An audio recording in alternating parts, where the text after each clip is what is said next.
All right, so today we're diving into some pretty big news. President Trump just announced a pretty big shift in U.S. policy on the war in Ukraine. It's got everybody talking, and for good reason. He says he's got an agreement with Putin to start peace talks, but there's a twist. Ukraine might not even be at the table at the beginning. It's a bold move, yeah, and it raises so many questions. For people in Ukraine, this news must be like a whirlwind, right?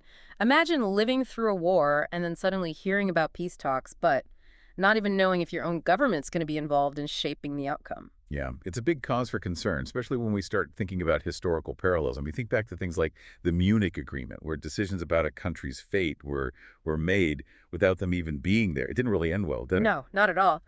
History has a funny way of repeating itself, and that's why so many analysts are bringing up those past mistakes. Yeah. Sidelining a country like Ukraine that's literally fighting for its survival, it raises serious concerns about whether their interests are really going to be represented. So let's rewind a bit and talk about that phone call between Trump and Putin. This was their first confirmed conversation since Trump started his second term, right? That's right. And it's important to remember that Trump's always been pushing for a closer relationship with Russia. We saw it during his first term with that Helsinki summit, and he even campaigned on ending the war in Ukraine in 24 hours. Okay, so maybe the 24-hour promise was a bit of an exaggeration, but it shows how much he wants to find a resolution. Exactly. This call apparently went on for almost 90 minutes, and they agreed to meet in person soon, possibly in Saudi Arabia. Saudi Arabia. That's interesting. I wonder if there's a strategic message there as well. But back to the call itself, what were the main takeaways besides agreeing to meet? Well, Putin really emphasized addressing the root causes of the conflict, while Trump seemed more focused on ending the violence as quickly as possible. But the elephant in the room was obviously the question of Ukraine's role in all of this. Right, because Zelensky wasn't part of this initial call. How did he react to being left out? Publicly, Zelensky expressed gratitude to Trump. He talked about collaborating on ways to achieve a lasting and reliable peace. He mentioned working together with the U.S. at a team level, so maybe that suggests some degree of future involvement. Okay, so it seems like he's trying to stay optimistic and cooperative, at least publicly, but it's got to be unsettling not being directly involved in these crucial conversations. Absolutely. And this brings up another point. While Zelensky wasn't on that first call with Trump, they did speak later. During that conversation, Zelensky discussed a plan with Trump that involved continued U.S. support in exchange for access to Ukrainian resources like oil, gas, and rare earth elements. Those materials are super important for technology, and they hold a lot of economic value. Hold on. So Ukraine might have to bargain with its natural resources in exchange for continued U.S. backing. That seems like a really tough position to be in. Yeah, it does raise some concerns about the power dynamics in these negotiations. Ukraine relies heavily on U.S. military and financial aid in its fight against Russia, so this dependence could put them at a disadvantage when it comes to fighting for their own interests. Okay. Let's switch gears for a minute and talk about another major aspect of this whole situation, NATO membership for Ukraine.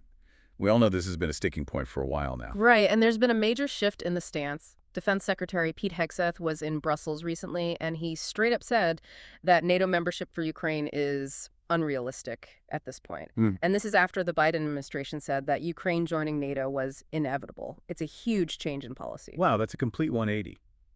And what was Trump's take on this whole NATO issue? Trump agreed with Hegseth's statement and added that he doesn't think it's practical for Ukraine to join NATO right now. But he did say he wants to keep providing financial assistance to Ukraine, although he hinted there might be strings attached. So it seems like the U.S. is trying to walk a tightrope here. They want to support Ukraine, but also avoid escalating the conflict with Russia even more.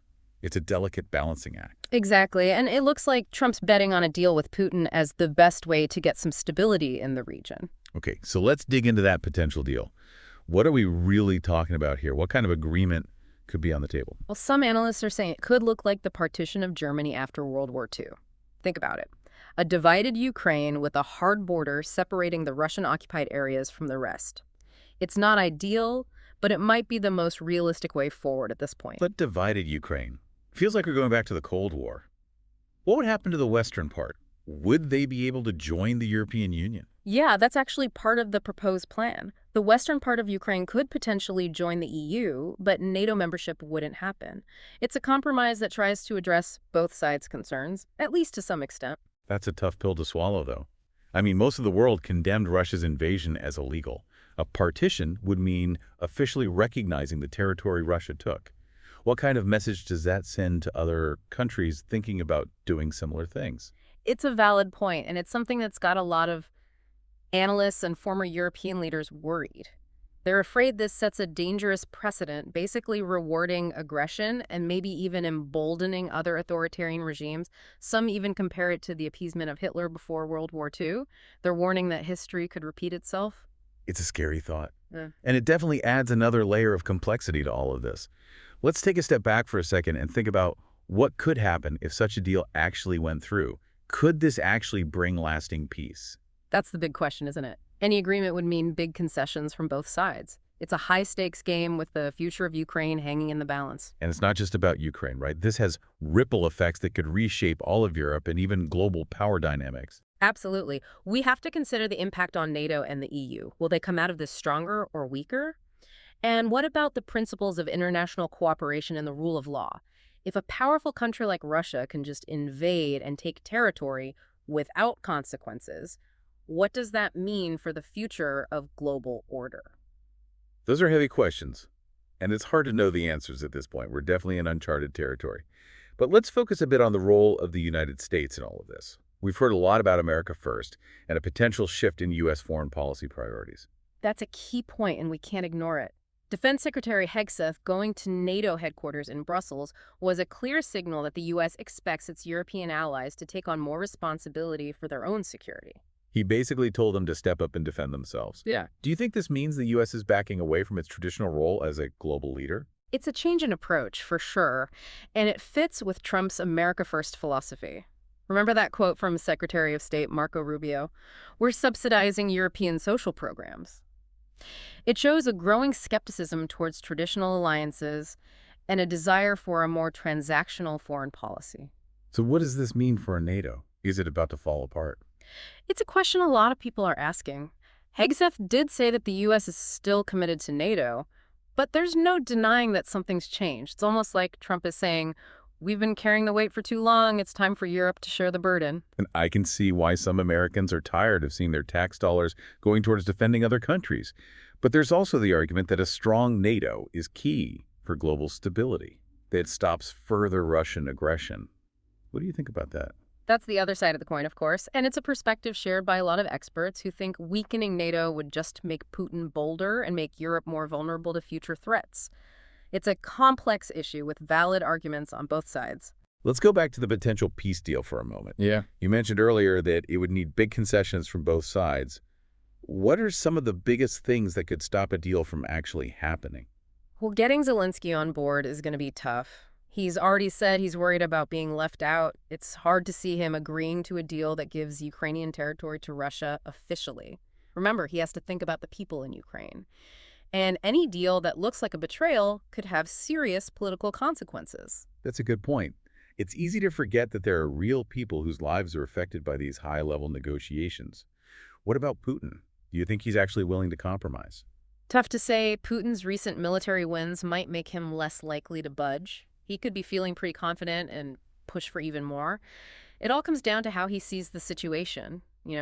Does he think he can get a total victory, or is he open to settling things at the negotiating table? It seems like there are so many things going on here. What are some of the possible outcomes we could be looking at? One possibility, and it's a worrying one, is that the talks completely break down. That could make the conflict way worse. Maybe even pulling NATO into a direct fight with Russia. The consequences of that don't even bear thinking about. That's a scary thought. Yeah. And even if they do get a deal, there's no guarantee it'll actually lead to peace. We could end up in a situation like the Cold War, with a divided Europe and constant tension between the East and West. Yeah, that's definitely possible. We got to remember, peace agreements are just words on paper. They only work if everyone involved actually sticks to them and wants real reconciliation.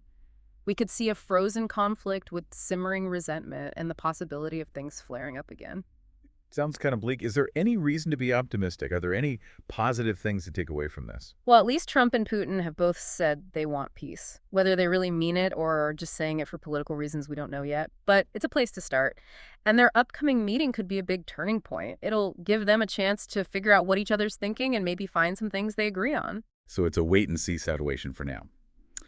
But as we wrap up this deep dive, I think it's important to remember that behind all the politics, there are real people whose lives are being directly changed by these decisions. Absolutely. We can't forget about the human cost of this war.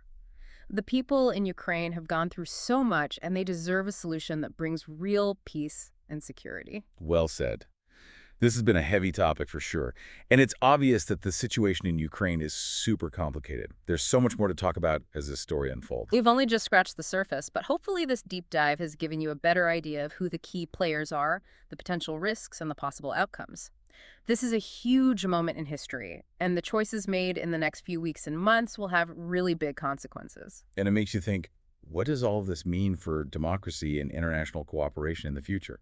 That's the question, isn't it? Some people see this as a sign of a new world where power is everything, and smaller countries are on their own. Kind of like going back to before World War II, where spheres of influence and secret deals controlled everything. That's a scary thought. Others might say that this is just how things work. The U.S. can't be the world's police forever and has to look after its own interests first.